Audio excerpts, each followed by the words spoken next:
Presiden Prabowo Subianto menekankan Indonesia adalah negara non-blok yang menghormati kekuatan besar dunia. Lawatan Prabowo ke Tiongkok diharapkan mampu memperkuat relasi Indonesia-Tiongkok tanpa mengorbankan hubungan dengan mitra strategis lainnya seperti Amerika Serikat. Dalam kunjungan ke Tiongkok pada 8 hingga 10 November 2022, Presiden Prabowo Subianto bertemu dengan para pejabat tinggi negara, mulai dari Presiden Xi Jinping, Perdana Menteri Li Qiang, dan Ketua National People Congress Zhao Leji. Disaksikan Prabowo dan Xi Jinping, Indonesia dan Tiongkok menandatangani 7 kesepakatan kerjasama bilateral yang digelar di Great Hall of the People, Beijing, Sabtu malam. Prabowo juga menghadiri pertemuan Forum Bisnis Indonesia-Tiongkok di Hotel Peninsula Beijing yang mempertemukan pengusaha dari Kamar Dagang dan Industri Indonesia dan para pengusaha Tiongkok dengan total investasi yang disepakati sebesar 10,07 miliar US dollar atau setara 157,64 triliun rupiah. Dalam forum bisnis tersebut, Prabowo menegaskan kerjasama antara Indonesia-Tiongkok tidak mengubah sikap politik luar negeri Indonesia yang bebas aktif. Indonesia berkomitmen untuk tidak berpihak dan menghormati semua kekuatan besar di dunia. And we are very optimistic, we are very bullish about the prospects, and we consider that this close collaboration between Indonesia and China will be a factor to stabilize and to increase the regional atmosphere of cooperation. We must give an example that in this modern age, collaboration, not confrontation, is the way for peace and prosperity. We have always been respectful of all great powers in the world.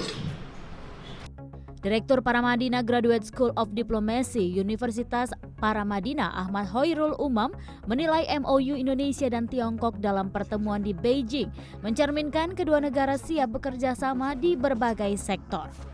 Namun menurut Umam, walau dukungan Indonesia terhadap One China Policy dalam MOU memunculkan beragam tafsir, sikap ini memperkuat hubungan politik Indonesia dan Tiongkok, sekaligus mencerminkan komitmen Indonesia yang menghormati integritas teritorial negara lain.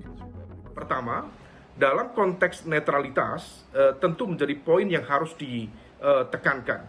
Hubungan Indonesia terhadap prinsip One China Policy tentu berpotensi kemudian mempengaruhi dinamika hubungan dengan Amerika Serikat yang dikenal memiliki pandangan berbeda mengenai positioning dan juga status kemerdekaan Taiwan. Kita berharap positioning Indonesia tetap berada pada wilayah netral sehingga kemudian tidak masuk dalam sebuah dukungan yang terlalu clear yang kemudian justru akan menjebak Indonesia dalam pola relasi yang kurang produktif dalam kapasitas sebagai negara kekuatan menengah di dunia. Umam menjelaskan Indonesia harus mengambil peran sebagai negara non-blok untuk mempromosikan stabilitas regional dan global dengan menyeimbangkan diplomasi dalam menjaga hubungan baik kedua negara besar, terutama China dan Amerika Serikat. Sekaligus memanfaatkan peluang kerjasama dengan kedua kekuatan ini tanpa terjebak dalam konflik geopolitik. Kita berharap positioning dan juga sikap dari Indonesia yang sekali lagi memberikan ketegasan pada One China Policy dan juga status kemerdekaan Taiwan tidak semakin memperkeruh situasi terutama di wilayah Taiwan di mana terjadi ketegangan yang seringkali memunculkan kekhawatiran bagi terjadinya gerakan-gerakan yang bisa berpotensi menimbulkan instabilitas keamanan regional maupun global.